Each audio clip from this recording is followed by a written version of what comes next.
Good morning. Ayan, papunta po sa Sibayaw, San Fernando. Ayan, sinasakay na yung mga pinabricate dito ng mga stirrup para doon na po assemble. Magsasakay pa ng mga paragdagang yero para ma-secure yung yung magiging bodega din, tsaka yung barracks.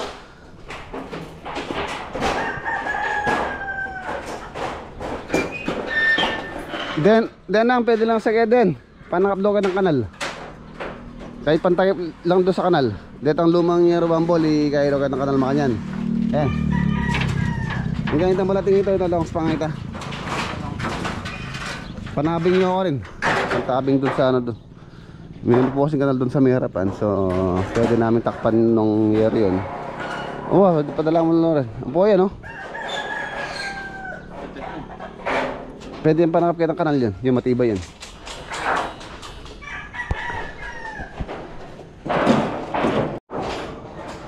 Lakad pala natin ngayon. Pupunta ako sa Pangasinan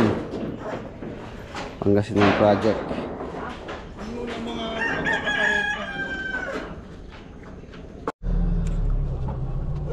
Okay, let's go. Pangasinan po tayo. Pangasinan project. Update po tayo sa Pangasinan.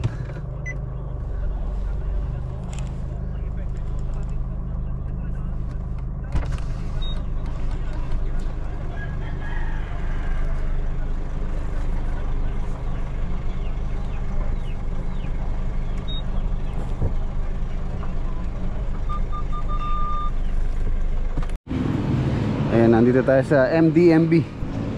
Ayun, Hindi mo na akong pintura. Boss, ang wala. Anong wala? Yung Whitewash. hindi mo maano siya pala Ano? Spot patting boysen. Walang spot pati. Andiyan sa akin is boysen. Ayan, mga po to, mga pampintura ng mga cabinet halos. Ang hindi ko lang nabili yung yung Go Bernal, nakita mo yun? Ikaw yun. Ayan, shout out kay Boss Go Bernal. Whitewash lang wala, whitewash, kulang pa tayo whitewash. Tingnan tayo sa iba.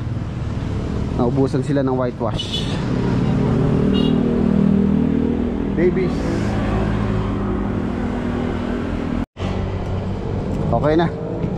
Ang kulang lang dito yung whitewash. Let's go.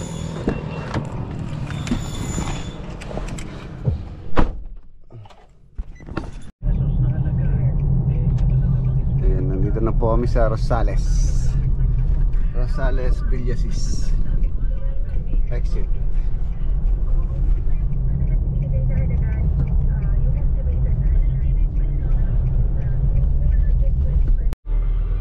Nandito na po tayo, Rosales, Pangasinan.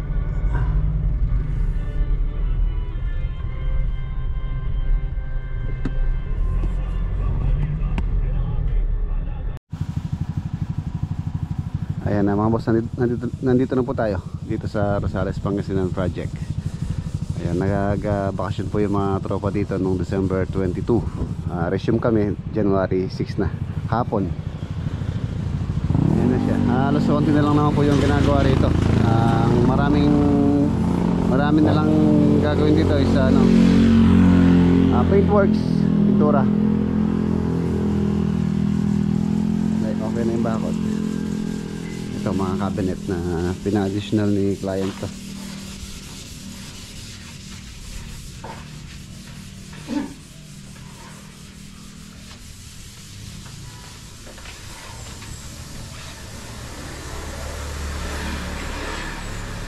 Mag-ano tayo ngayon, punch list para maayos yung dapat ayusin. Ayan. Yan ang tara nya. Tempered glass, tapos mahogany wood yung kanyang pinaka-railing. Square lang po yung design nya, tulad ng gusto ni client. Ayan, tapos ano lang yung kanto, binidog lang ng konti.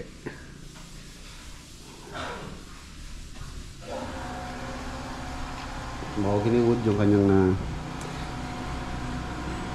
wood planks.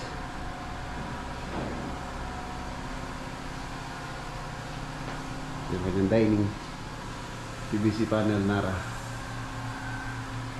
Yung kitchen, tapos meron siyang nook. Ang nook niya is ang kanyang countertop is Kalakata Gold. Ito.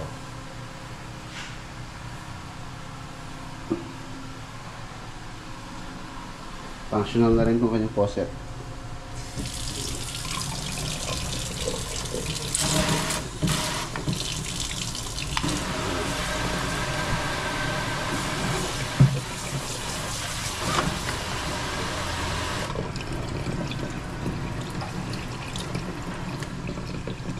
Meron ano eh. Yun o.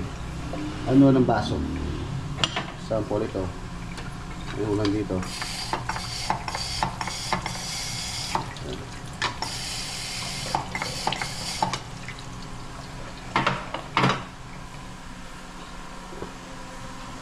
Rincewood.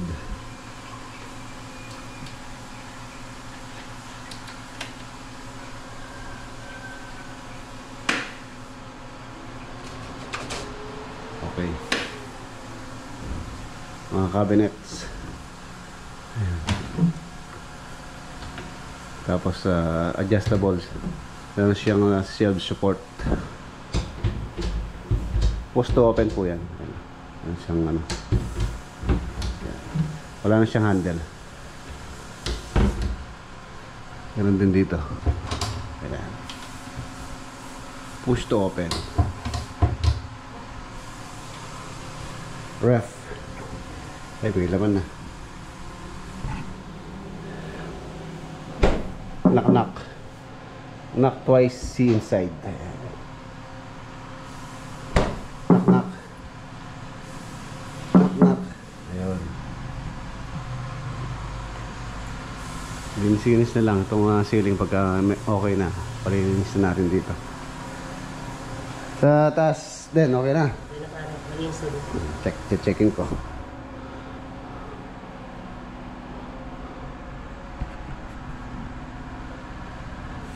Pass list po tayo ng mga dapat pa nilang ayusin dito. Ang lahat ng hindi ka nice na makikita ko.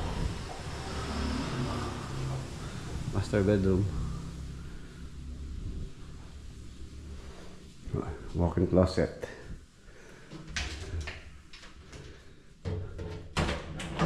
Drawer.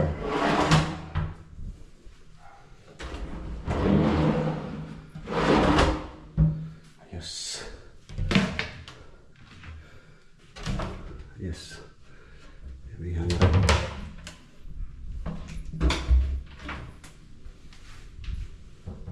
Tayo lang toilet and bath.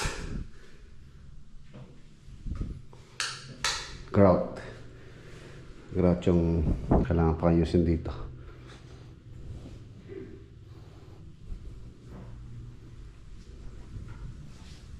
Ito yung family area. Ayan. Dito po namin nilagay yung kanyang TV dahil wala na po talagang location kung saan siya magandang ilagay. So yun yung napag-decisionan namin o napag-usapan namin ng client na dito na lang yung location. Ayan. Pintuan. Yes. 1, 2, 3. 4 bedroom po ito. Isa sa ibaba, 3 sa taas. 4 bedroom, 2-story house. Ay yung bedroom niya. Maluwang din. Ilan na rin po yan. Air condition unit. Okay na rin. Installed. Ang mga air condition, mga boss, si client na po yung ano dyan. Hindi po kasama sa contract yung mga air condition, mga cooktop, water heater. Ayan. Walk-in closet tuloy. Shower closure. Ayan. Okay. Meron siyang niche. Rain shower head. With ang tawag dito. Water hot and cold.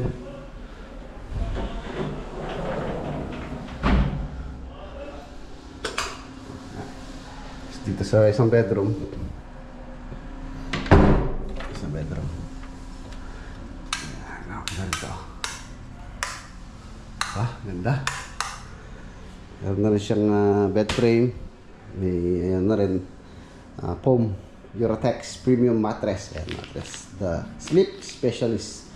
Tapos dito po yung ginagawa na yung mga cabinet, lahat po ng kwarto, isa, dalawa, tatlo, saka yung sa ibaba. Tapos dito meron pong access to papunta dito sa likod. Kabulak to. Ayan, ang luwang. Ang luwang nitong pinaka-balcony niya dito sa back area. Sa plano po namin na wala pong dito, walang access dito. Bale itong slab niya is lang, bubong lang dapat. Pero syempre nasasayangan kami sa space. And ginawa naming balcony. Pinatiles ni client, pinalagyan ng railing, pinalagyan ng access door, dalawa. Yung dalawang kwarto may access. Ayan. At least nagamit po itong space. Naging siya, functional. Ayan, pwede maglagay ng dito, coffee table. Pagka gustong magkape-kape dito, lalo na pagka umaga, presko po dyan. Tsaka hapon. Ayan. Ganda.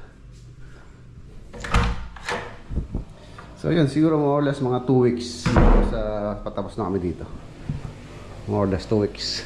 Bago siguro mid of January or end of January, mga ganon. Kailangan natin ayusin mabuti bago ko i-turn over to. Lahat ng punch list na makikita ko na hindi pa naayos, kailangan maayos bago natin i-turn over.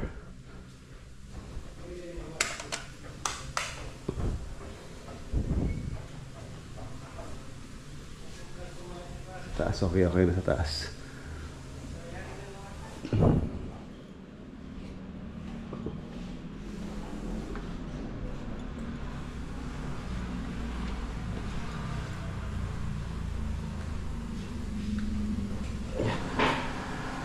Dito yung kanyang lanay area. Ayan yung mga cabinet.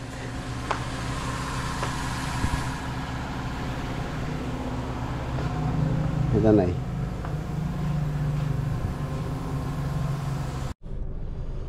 Ayan, nandito po tayo sa Wilcon Villasis. Bibiling ko lang yung wala doon kanina, yung whitewash na Davis. 2 balde ang kailangan pa daw nila. Sabi rin muna tayo. Wilcon Villasis. Yun lang. Wala din po sila dito sa Wilcon. Tingin ako dito sa May City Hardware.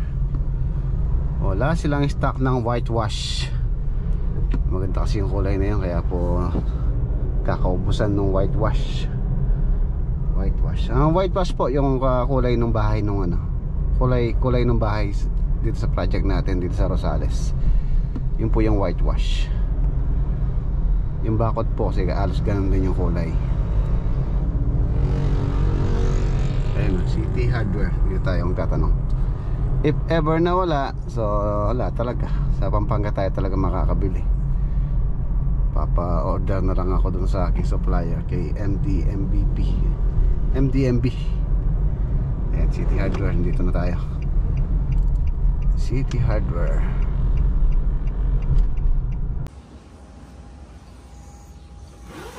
Ito po yung kamukha ng lababo dun. Ayan o. Yung price niya 12,495.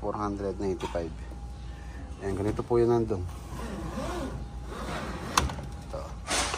Tapos ito yung kanyang ng baso.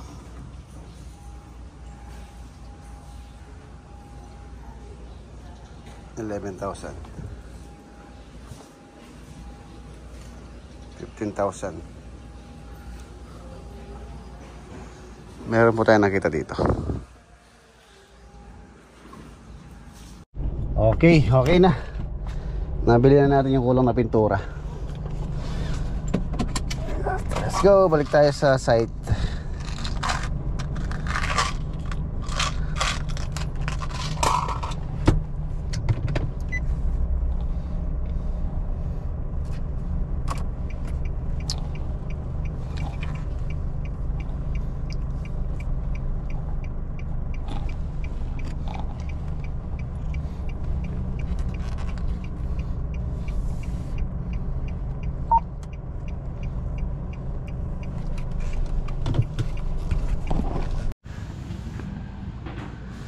Ayan mga boss, okay na.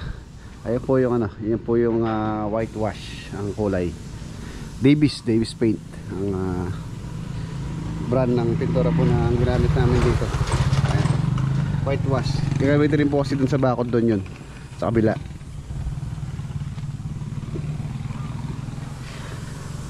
Ayan. Whitewash.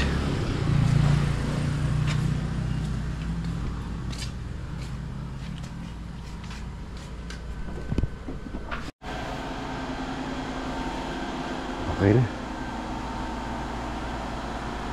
Malinis na.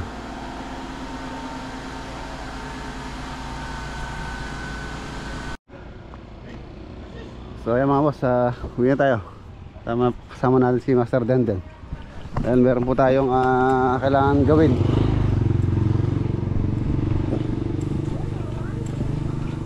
Let's go. Kasama ko siya bukas sa, sa Bulacan.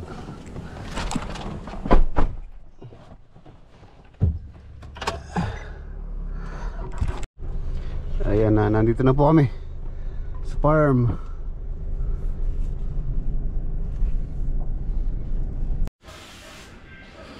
Ayan, kaya po inugot natin si, si Master Denden dahil kailangan po matapos nito yung security grills kay Doc primer, epoxy primer.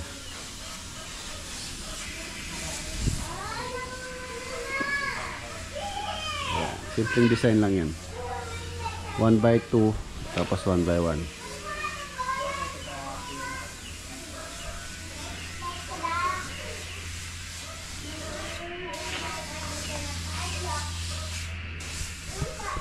Ito na rin yung ito na rin yung mga stirrup sa San Fernando. Tapos ito po yung sa lintel beam saka sa wall footing.